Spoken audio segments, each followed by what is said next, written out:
Le quotidien de La Réunion a posé la question ce week-end. Le problème, est-ce que aujourd'hui les habitants de Mafate sont en danger parce qu'il y aurait des glissements de terrain, Antoine Fontaine? Des risques naturels. En fait, on a découvert que La Réunion, d'ailleurs, c'est une grande découverte, hein. La Réunion serait soumise aux risques naturels. D'ailleurs, peut-être j'ai une information pour tous les experts et les chercheurs, c'est que toute la planète Terre est soumise aux risques naturels. Enfin, on a découvert ça ici à La Réunion, qu'il y ait possiblement à Mafate des glissements de terrain.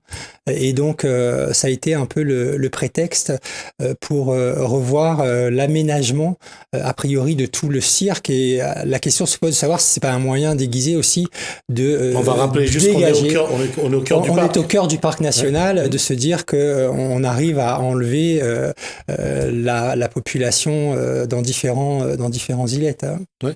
Et effectivement, il y a deux choses d'abord. Il y a la géologie de La Réunion, que ce soit le cirque de Salazie, que ce soit le cirque de Mafate, la géologie du terrain montre qu'il y a des mouvements de plaques, mais ça c'est naturel. Bah, c'est naturel, et puis pour ceux qui ne le savent pas encore, on vit sur un volcan. Tout à fait. Donc, bon. Tu ne savais pas. Non, je savais pas, tu vois.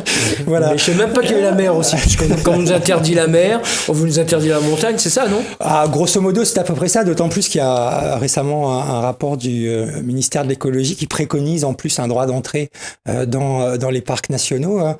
Et donc, ça fait la deuxième fois qu'ils remettent ça sur le devant de la scène en disant qu'il fallait donc mettre des droits d'entrée. Et c'est vrai que bon, aujourd'hui, la question de Mafate, c'est quand même surprenant que un parc national, l'ONF, et les collectivités locales découvrent que il y a des risques potentiels de glissement de terrain. On reste que sur des risques, hein, parce qu'on ne sait pas forcément à quel degré de probabilité va se produire ce risque naturel. En tout cas, ce qui est sûr, c'est qu'on crée un climat de peur, hein, et tout ça permet finalement de déplacer les populations. On va juste revenir à ce qui se passait dans la rivière, au fond de la rivière de l'Est, avec cet élevage. Tout à fait, le dernier élevage pastoral de La Réunion. Hein. C'en est où sur ce point-là? C'est toujours au point mort, je dirais. Ils n'ont pas trouvé un moyen de les virer? C'est assez rassurant. Bah, disons que pour l'instant, ils n'ont pas encore trouvé un moyen de les enlever, de les virer, puisque malgré tout, ils résistent.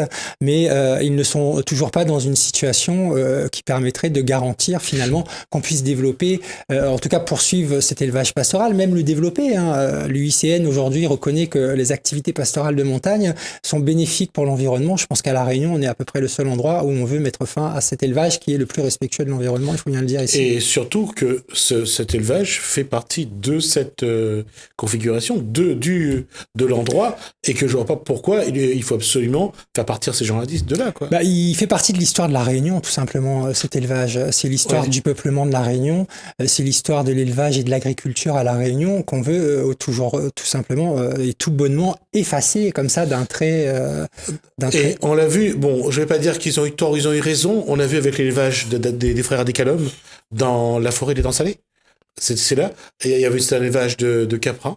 Et là, finalement, avec le temps, on a réussi à les faire partir, parce que ça menaçait, soi-disant, C'est-à-dire qu'on trouve toujours un risque derrière pour permettre l'acceptation. Et c'est là le paradoxe, parce que les caprins broutent le bas, entretiennent le sous-bois et permet aux arbres de grandir. Mais ils ont quand même trouvé quelque chose à dire, hein. Tout à fait, non, mais bien sûr, derrière tout ça, il y a toute une batterie d'experts qui arrivent, qui vous expliquent ce qu'on ne sait pas du tout et ce qu'on ne comprend pas, et on ne sait même pas que ça existe. Voilà, tout à fait, qui vous réinventent le fil à couper le beurre, ou même qui découvrent l'eau chaude, hein, comme les risques naturels auxquels sont soumis La Réunion. Mais il y a une certaine passivité aussi, hein, des Réunionnais qui laissent faire. Qui ont perdu cet esprit de combativité, je pense qu'ils avaient avant. Il y a encore quelques résistants comme ça, mais mon Dieu, ils se comptent presque sur les doigts des deux mains. Hein. Mais en tout cas, derrière une culture qui est en train de disparaître aussi, sous couvert de modernisme.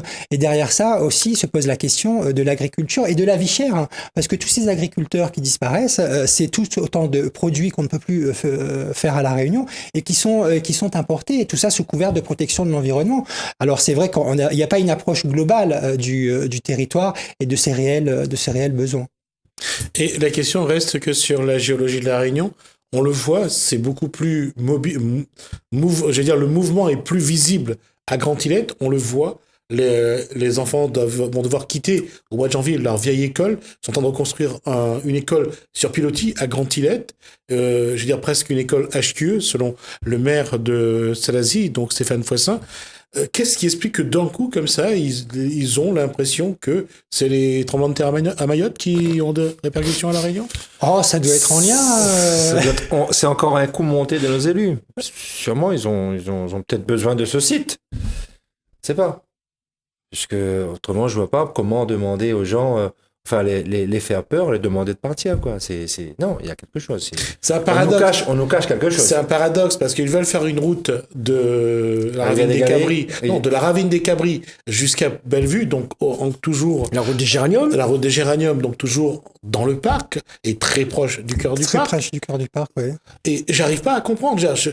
Il y a vraiment, si c'est pour construire un hôtel à Mafat ou en faire un parc particulier, pourquoi faire partir les gens? Mais c'est un parc d'attractions, si vous voulez. Peut-être qu'on va en regarder quelques-uns quand même, parce que c'est toujours sympa quand le touriste il arrive, il jette quelques cacahuètes aux gens, aux autochtones. Et donc, quand même, je veux dire, il faut garder cet aspect ludique quelque part. Mais il y a absolument aucune cohérence dans le développement de ce territoire. Hein. Et c'est un paradoxe parce que j'ai rencontré celui qui fait de l'hydroponie à Mafat, ouais. Sébastien Ladrange, je crois. Et je l'ai rencontré et finalement, je me disais que est-ce qu'il savait à l'époque qu'il risquait de repartir de là, quoi, finalement. Oh, il le savait peut-être pas, le parc lui avait peut-être pas dit. Pourtant, c'est vrai qu'il connaît bien le parc national, mais le parc lui avait peut-être pas dit. Mais on voit bien que c'est assez insidieux finalement ce processus. Il est très insidieux. Les gens ne se rendent pas compte. Et derrière, on met toujours, on crée une peur en mettant l'accent sur des risques qui existent. Hein. La vie en elle-même, je dirais, est un risque. Mais en tout cas, on met l'accent sur ces risques-là pour qu'il y ait une acceptation. Et Dieu sait si à La Réunion, on accepte facilement tout ce qu'on peut nous dire. Mais c'est vrai que aujourd'hui, si les Mafatais ne prennent pas garde, et même nous aussi d'ailleurs, hein, il n'y a pas que les Mafatais qui sont responsables parce que on est réunionnais, ce sont nos frères, c'est notre histoire à tous qui est commune, et donc si on veut pouvoir conserver cette identité de la Réunion, c'est important que ces administrations puissent prendre en compte le fait que ces personnes-là, elles ont le droit de vivre à cet endroit-là. Et il y a quelque chose qui est quand même lourd depuis 20 ans, entre le parc national, entre la réserve marine, entre les pitons remparts, et il y a quelque chose le piton cirque rempart, il y a quelque chose qui est vrai. De plus en plus, on est en train de prendre les espaces de vie des Réunionnais. J'ai rencontré des pêcheurs aux avirons qui n'ont plus le droit d'aller donc à la pêche comme avant.